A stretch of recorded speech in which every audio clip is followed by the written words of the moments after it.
शान्ताकारं भुजगशयनं पद्मनाभं सुरेशं विश्वाधारं गगनसदृशं मेघवर्णं शुभांगं लक्ष्मीकान्तं कमलनयनं योगभिर्ध्यानगम्यं वन्दे विष्णुं भवभयहरं सर्वलोकैकनाथं। सत्संग प्रेमी धर्मप्राण सज्जनों, गीता का 18वें अध्याय का 45वां श्लोक। इससे पहले चारों वर्णों के स्वभाव के अनुसार, उनके गुण के अनुसार कर्म का निर्धारण भगवान को बताते हैं। तो ब्राह्मणों के 9 गुण बता दिए। समोधम सुख शौचम शांति आर्जव मीयुच ज्ञान विज्ञान मास्तिक्यम ब्रह्म कर्म स्वभाव। 9 गुण, सम दम तपः शौच क्षमा आर्जव माने सरलता, ज्ञान विज्ञान और आस्तिकता। 9 गुण। क्षत्रियों के 7 गुण बताए हैं। शौर्यम, शौर्य, तेज, धृति, दाक्षता और युद्ध में अडिगता, युद्धे च पलायनम, दान, ईश्वर भाव। ये 7 कर्म क्षत्रियों के बताए। और कृषि गोरक्ष वाणिज्य, इन 3 कर्म जो है वैश्य के बताए। और एक कर्म शूद्र के लिए परिचर्यात्मकम कर्म। तो किसी के मन में सहज प्रश्न उठ सकता है ना कि भाई तब तो ब्राह्मण सदगति में सबसे आगे निकल जाएगा, 9 गुण है। भगवान कहते भी हैं परशुराम जी से कि नाथ एक गुण धनुष हमारे, 9 गुण परम पुनीत तुम्हारे। तब तो ब्राह्मण सबसे आगे सदगति में निकल जाएगा। भगवान कहते हैं ऐसी बात नहीं है। जिस ब्राह्मण को अपने कर्तव्य कर्म में उत्तीर्ण होने के लिए जहाँ 9 प्रश्नों को हल करना है, क्षत्रिय को वहीं कर्तव्य कर्म में उत्तीर्ण होने के लिए 7 प्रश्न को हल करना है, वैश्य को वहीं उत्तीर्ण होने के लिए 3 प्रश्नों का हल करना है, वहीं शूद्र 1 प्रश्न हल करके और उस सद्गति को प्राप्त कर सकता है जिस सद्गति को ब्राह्मण 9, क्षत्रिय 7 और वैश्य 3 कर्म करके प्राप्त करता है। ऐसा नहीं है कि सेवा को इस तरह से समझिए कि ब्राह्मण के 9 गुण के बराबर शूद्र का 1 गुण सेवा। उनको 9 प्रश्न पत्र को हल करने में जितना नंबर मिलेगा, शूद्र को 1 प्रश्न पत्र को हल कर दे उतना ही नंबर मिलेगा, वही सद्गति मिलेगी। ये भगवान यहाँ इस श्लोक में कहेंगे जो मैं आगे बताने जा रहा हूँ। स्वे स्वे कर्मण्यभिरते संसिद्धि लभते नरः स्वकर्म निरतः सिद्धिम यथा विन्दति तच्छृणु। स्वे स्वे कर्मण अभिरत, स्वे स्वे कर्मण अभिरत, अपने अपने कर्मों में लगे रह करके व्यक्ति मनुष्य सिद्धि को प्राप्त हो जाता है ना। जिस कर्म को स्वभाव से उस कर्म सहज है उसको वही कर्म करना चाहिए और वही कर्म कर करके वह सिद्धि को प्राप्त कर सकता है। दूसरे के कर्म में ताक झाँक करने की जरूरत ही नहीं है। स्वकर्म निरता सिद्धि यथा विन्दति तच्छृणु। और अपने कर्म में लगे रह करके सिद्धि कैसे प्राप्त होती है, अब इसके बारे में सुनो। अर्जुन से भगवान कहते हैं, यत प्रवृत्त भूतानाम येन सर्वमिदं ततं स्वकर्मणा तमभ्यर्च्य सिद्धिं विन्दति मानवः। यत प्रवृत्त भूतानाम, जिस स्रोत से जड़ चेतन सारी प्राणियों की और सारी सृष्टि की उत्पत्ति होती है। यतो वा ईमान भूतान जायन्ते येन जातान जीवन्ति यत् पर्यन्त विषम विशन्ति तद् विजिज्ञासु तद् ब्रह्मेति। तैत्तरीयोपनिषद कि जिस स्रोत से ईमान भूतान, यह संपूर्ण जड़ चेतन प्राणी मात्र और जगत मात्र उत्पन्न होता है, और इन जातान जीवंती, जिससे उत्पन्न होकर और जिसके सहारे जीवित रहता है, और अंत में जिसमें समा जाता है। उत्पत्ति स्थिति और प्रलय जिससे होती है। यहाँ इसका मतलब ये हुआ यथा प्रवृत्त भूतानाम येन सर्वमिदं ततम्। और जैसे जल से संपूर्ण बर्फ जो है व्याप्त होती है, बर्फ में और कुछ नहीं होता है, जल ही होता है, उसकी अवस्था बदल गई है जल ही और कुछ नहीं है बर्फ में। तो जैसे बर्फ जो है जल से व्याप्त रहता है, उसी तरह से यह जगत जिससे व्याप्त है, यानी ईश्वर के अलावा, जैसे कि बर्फ को पिघला दो जल के अलावा कुछ नहीं मिलेगा, उसी तरह यह संसार में ईश्वर के अलावा कुछ नहीं है। ईश्वर ही जगत के रूप में, जल ही बर्फ के रूप में अभिव्यक्त हो रहा है, उसी तरह से ईश्वर ही जगत के रूप में अभिव्यक्त हो रहा है। इन सर्वमिदं तत्व का ही मतलब है कि यह संपूर्ण जगत जिसकी सत्ता में व्याप्त है। स्वकर्मणा तमभ्यर्च्य, उस परमात्मा की, किस परमात्मा की, इसके बारे में ऊपर में बताया, उस परमात्मा की अपने अपने कर्म से पूजा करते हुए, यहाँ देखो कर्म ही पूजा है, अपनी अपनी कर्म से उसकी आराधना करते हुए सिद्धि विन्दन्ति मानव, मनुष्य जो है सिद्धि को प्राप्त हो जाता है। कैसे प्राप्त हो जाता है? अपनी अपनी कर्म।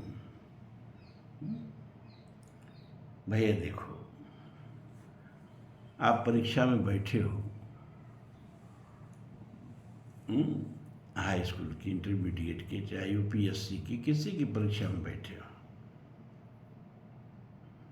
तो परीक्षा में जो कॉपी मिलेगी वो बोर्ड की, परीक्षा में जो प्रश्न पत्र मिलेंगे बोर्ड का, परीक्षा भवन बोर्ड का, और इंडिविजुअली पर्यवेक्षक जो हैं वो बोर्ड के, सब कुछ तो बोर्ड का है। उसमें आपका क्या है? क्या आप अब उस कॉपी पर जो आपको दी गई है, उस पर जो प्रश्न पत्र दिए गए हैं, उसका जो उत्तर लिखेंगे वो आपका है। बात समझिए। और नंबर किस पर मिलेगा? जो आप लिखेंगे उस पर मिलेगा, और कॉपी और अन्य चीज़ों पर नहीं, क्योंकि वो सब तो आपका है ही नहीं। तो इसी तरह ये जो शरीर मिला है आपका है, और ये कार्य क्षेत्र जो क्षमा करें, ये जो शरीर मिला है ये भी परमात्मा का है, और कार्य क्षेत्र रूपी जो जगत मिला है ये भी परमात्मा का है। और पूजा पर बैठते हो, जो कुछ भी चढ़ाते हो वो सब परमात्मा का है, जल से लेके प्रसाद तक, और जिस माध्यम से चढ़ाते हो वो शरीर सब परमात्मा का है। तो परमात्मा को सौंप रहे हो तो नंबर किस पर मिलेगा? तो दीयम वस्तु गोविंद तुभ्यम एव समर्पये, तो क्या मिलेगा भाई? परमात्मा को दे दिया तो नंबर भी चाहिए। हैं? बच्चे को कॉपी मिली बोर्ड से, अब फिर ले जाके कॉपी को जिसका तस जमा कर दिया, हैं? तो खाली कॉपी जमा करने का नंबर मिलेगा? नंबर तो तब नहीं मिलेगा जब उस कॉपी पर प्रश्नों का कुछ उत्तर लिखे हो। उसी तरह से यह संसार को परीक्षा भवन समझो,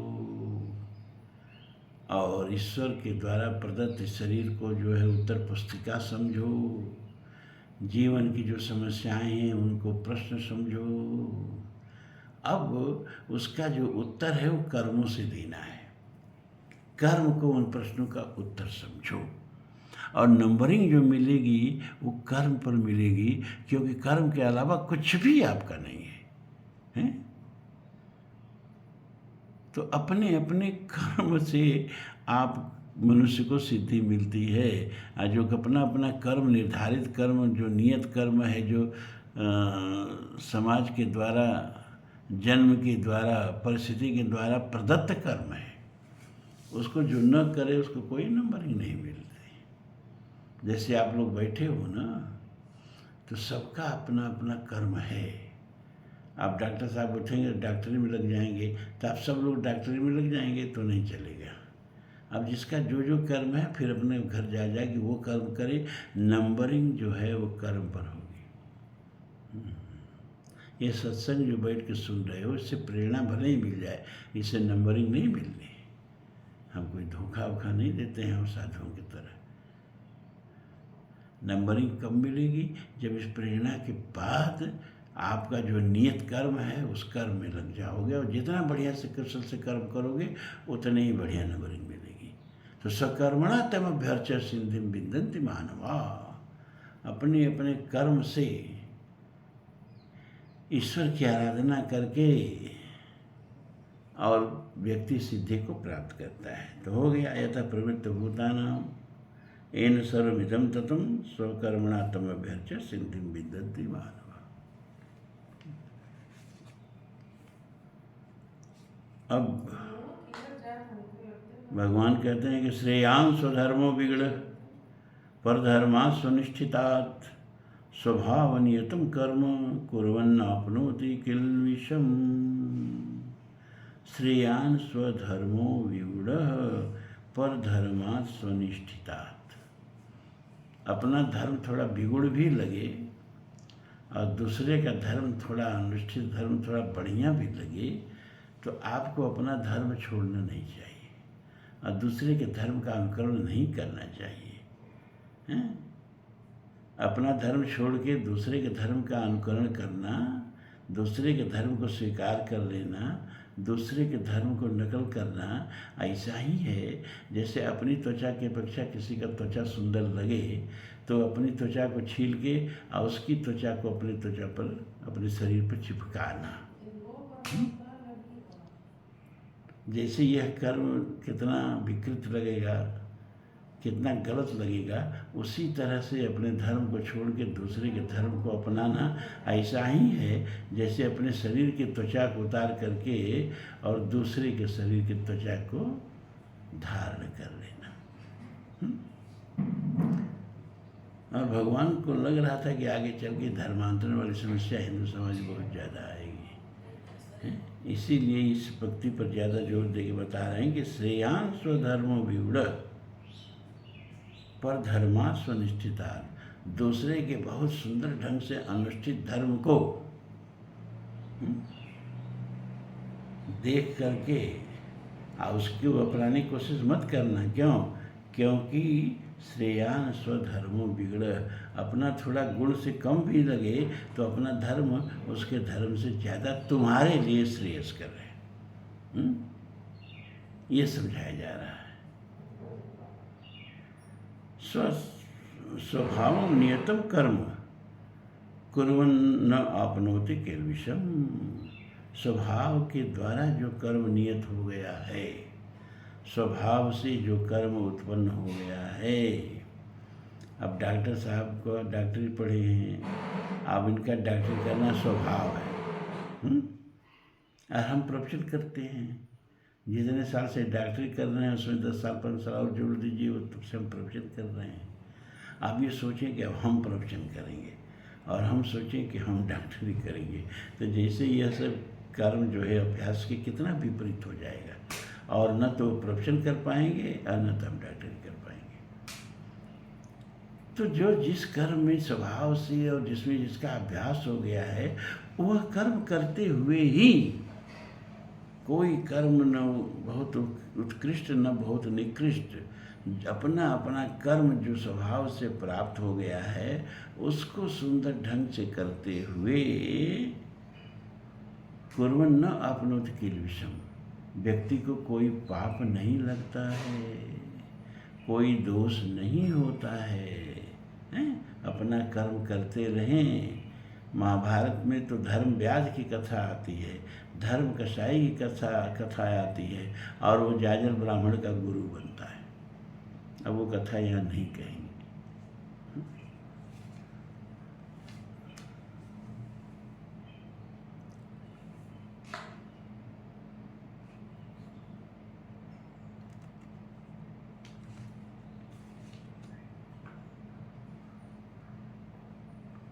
हाँ, फिर आगे भगवान कहते हैं 48वां में, सहर्ष कर्म कौन्तेय सदोषमपि न त्यजेत्, सर्वारंभा ही दोषेण धूमेवाग्निवावृता। हे कौन्तेय, कुंती पुत्र अर्जुन, मेरे बुआ की लड़की, सहज कर्म जो स्वभाव से प्राप्त कर्म हो वही सहज कर्म है। तो हे अर्जुन, जो सहज कर्म है वह दोषयुक्त भी थोड़ा लगे तो उसको त्यागना नहीं चाहिए। अब धर्म व्यास जो है, धर्म नाम का कसाई, अब बेचारा कसाई घर पैदा हुआ, उसका क्या दोष?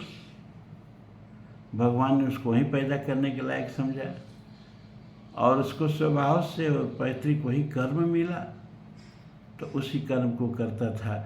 उसको भले ही दूसरे को दोषयुक्त लगता हो, कोई बात नहीं, वह कर्म अपना बढ़िया ढंग से कर रहा है। तो सहज कर्म कौन्ते, जो सहज से कर्म उपलब्ध हो जाए वह थोड़ा दोषयुक्त भी हो तो उसको छोड़ना नहीं चाहिए, क्योंकि समाज में हर कर्म की आवश्यकता है, हर तरह के लोगों की आवश्यकता है।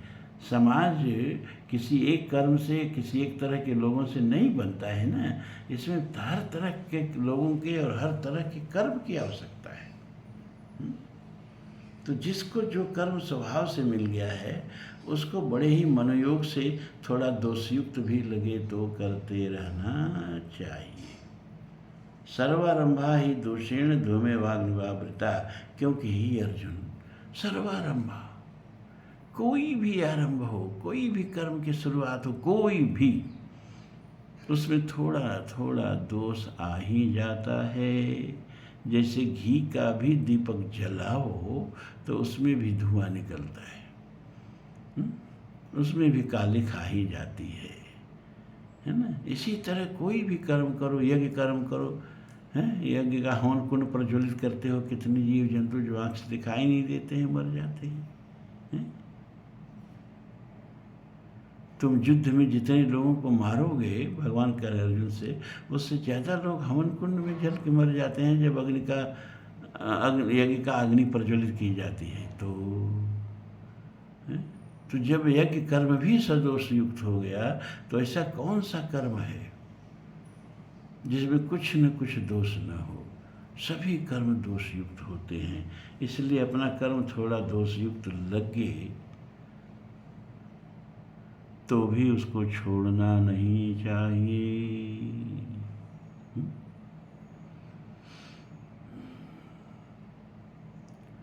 भगवान 49वें श्लोक में कहते हैं, असक्त बुद्धि सर्वत्र जितात्मा विगत स्प्रिय नैष्कर्म सिद्धिम परमाम संन्यासेनाधिगच्छति। असक्त बुद्धि सर्वत्र, यानी सब जगह जो बुद्धि है वो कहीं संलिप्त न हो, सब जगह निर्लिप्त हो, बुद्धि कहीं सटे नहीं। बार बार इसको हम उदाहरण देते हैं, जैसे नदी है, एक से एक घाट आएंगे, कहीं चिपकती नहीं है, कहीं विश्राम नहीं करती है, बहती रहती है तब सागर तक पहुंचती है। उसी तरह असक्तम बुद्धि सर्वत्र, सब जगह जो है बुद्धि जो है निर्लिप्त रहे, अशक्त रहे। जित आत्मा, और जिसको अपने अंतःकरण पर एकदम नियंत्रण कर लिया है, मन बुद्धि इंद्रियां जिसके बस में हैं, और विगत स्प्रिय, और सभी प्रकार की स्पृहा से, सभी प्रकार के लोभ से, लालच से, इच्छा से जो रहित हो चुका है, नष्कर्मम सिद्धिम परमाम संन्यासेन अधिगच्छति। वह व्यक्ति जो संन्यास की परम पराकाष्ठा है, नष्कर्म है, कर्म के हो ही स्वरूप ही चीने, जो तुलसी ने कहा, उस नष्कर्मम सिद्धि को, जो कि संन्यास की परम सिद्धि है, उसको वह व्यक्ति प्राप्त कर लेता है। कौन व्यक्ति? जो ऊपर के गुणों से विभूषित है, अशक्त बुद्धि है और अंतःकरण जिसका जीता हुआ है, और जो सभी प्रकार के लोभ लालच से विमुक्त है। तो आज कुछ तबीयत मेरी ठीक नहीं है, अब इससे ज़्यादा आज हम नहीं बना पा रहे हैं वीडियो। फिर कल अगर तबीयत स्वस्थ रही तो कल फिर मिलते हैं। आज इतना ही। ओम पूर्णमदः पूर्णमिदं पूर्णात् पूर्णमुदच्यते पूर्णस्य पूर्णमादाय पूर्णमेवावशिष्यते। सर्वे भवन्तु सुखिनः, सर्वे सन्तु निरामयाः, सर्वे भद्राणि पश्यन्तु, मा कश्चित् दुःखभाग् भवेत्। अस्तु मा सद्गमय, तमसो मा ज्योतिर्गमय, मृत्योर्मा अमृतं गमय। ओम शांति शांति शांति। ओम।